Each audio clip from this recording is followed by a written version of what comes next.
Dealing with someone with an avoidant attachment style can be very challenging, as someone with this style can be very hesitant to open up emotionally. However, it's not impossible to get an avoidant to open up. To get them to open up, you have to be willing to do a few things. First, you have to be willing to be patient and understanding. Recognize that avoidants have difficulty trusting others and opening up about their emotions. And you can truly show an avoidant that you understand their struggle by being patient and understanding of their needs. Specifically, their need for space and independence. I know as an anxious attacher, this may be very hard, but trust me when I say that when they're ready, they will open up and it will feel great if you're just willing to remain patient. Another way to get an avoidant to open up is to build trust gradually. Now, for many anxious attachers, especially the ones that are very unhealed, they have a desire to create intimate connection quickly. They need it in order to feel secure. At least some of them. But for avoidants, that's the exact thing that makes them want to step away. You have to be willing to gradually increase the intimacy and build the connection block by block. Trust, just like the anxious, is very important for the avoidant. You can build trust gradually by being consistent, being available, but an important thing to do is to avoid pressuring them or pushing them too quickly to open up about things they might just not simply be ready to share. I understand that if you've been dating somebody for over a couple years, that maybe it's time to start opening up about some shit. But it's also really important to consider that if it's a new connection, a new friendship that you're just fostering, then give it some time. Let it gradually happen and let it naturally develop. Don't try to force connection just because it might make you feel better, because chances are it might not make them feel better. Another way to get an avoidant to open up is to create a safe space for them. And this isn't just something that you're doing for them, it's something that you also do for you.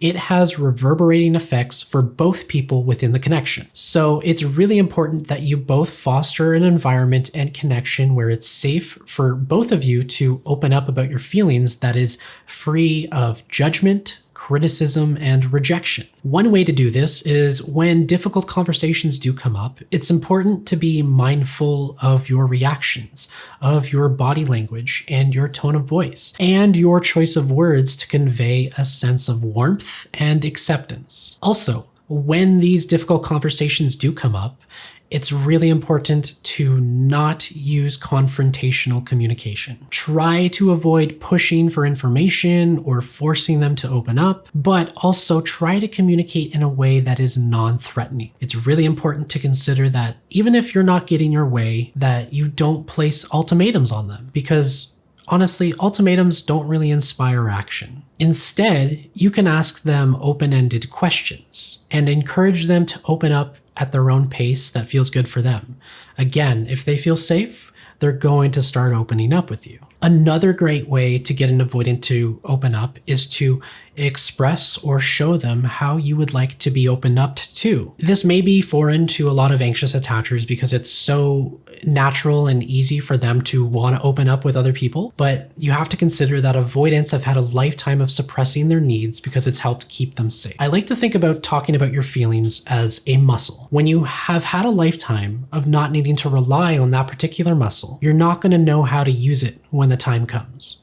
So by encouraging them and showing them how to flex this muscle, by displaying different ways and strategies they can use to open up to you, you can actually help them learn how to communicate about their feelings. Maybe taking the initiative to show them how you like to be opened up to is a great way to actually get them to open up over time. Now, when they do eventually open up with you, it is important to consider how you are listening, especially during those difficult conversations when they're opening up about something that doesn't necessarily make you happy. That is where it actually matters most. I'm not just talking about when an avoidant talks about some traumatic childhood moment. I'm also referring to when an avoidant comes to you with something that you're doing that upsets them. Now, for many people, they may naturally become defensive. If that's the case, that might be something you need to work on. However, By showing an avoidant that you can actively listen to what they're saying, especially when they're offering criticism without reacting negatively, you can actually help them feel more comfortable with sharing emotions later on. So one of the best ways to get them to open up is to actively listen. Show that you actually care about what they're saying and validate their feelings, especially at the times when they're offering constructive criticism about you. That is a level of emotional maturity that not many people have. But if one person can start to develop that in the relationship, that'll have reverberating effects on the other person. And that is the strongest foundation you can build for a healthy connection. Now, as someone who is fearful avoidant, which is both anxious and avoidant in one, lucky me, it goes a long way when somebody can actually show me that they're listening, not by repeating back what I'm saying, but by simply not talking over me.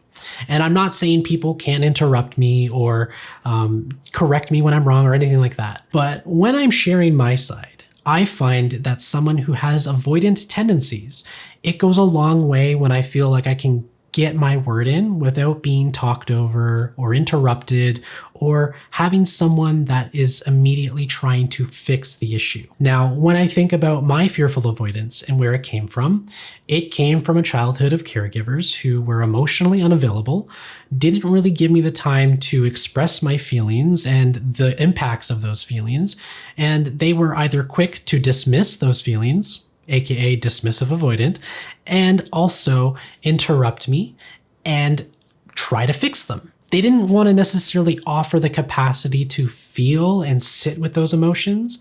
They're the type to just want to fix and find a resolution quickly because it's easier to take action than to sit in the uncomfortable. So if you want an avoidant to open up, it's really important to not try to talk over them, interrupt them, or even try to guide where they're going with what they're saying, especially if you think you know where they're going, because that's what shows them that you have the capacity to actively listen. And not trying to fix things right away and just sitting with that can go a long way. There's only so much you can do as one half of the relationship.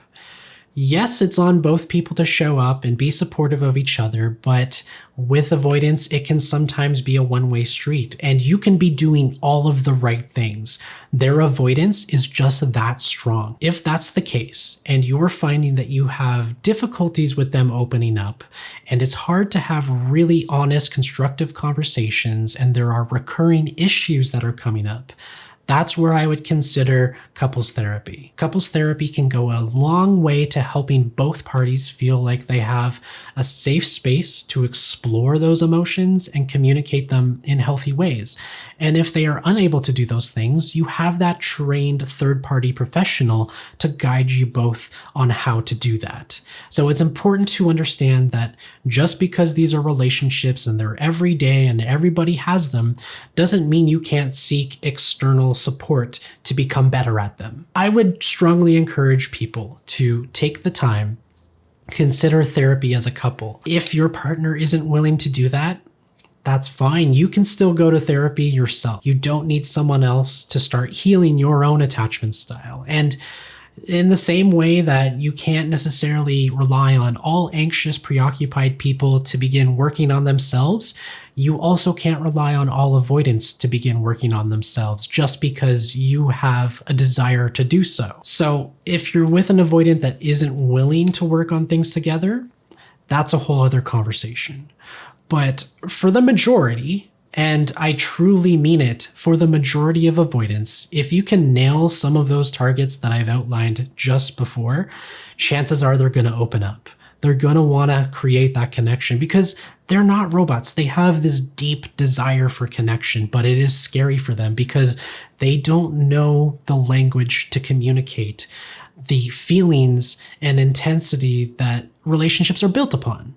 And because of that, they rely on somebody who is a little bit more patient, more understanding. And if you have an anxious attachment style, that's maybe an area where you can do some work.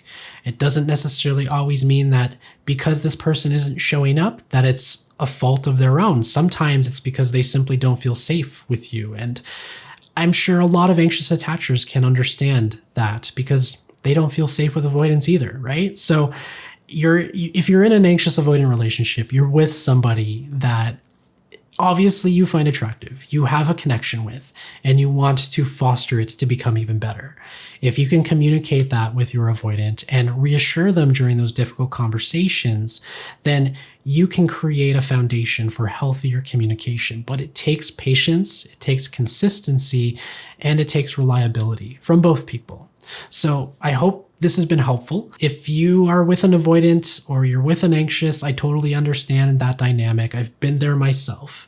And as a healing, fearful avoidant, I have a strong grasp on both sides because honestly, I am double traumatized. I have both sides in me. So I truly do feel for you, and I hope this video serves you well. If it has, feel free to leave in the comments some of the strategies that you've implemented in your relationships with avoidance or anxious, preoccupied people, because I'm sure there are other people who would love to know about that.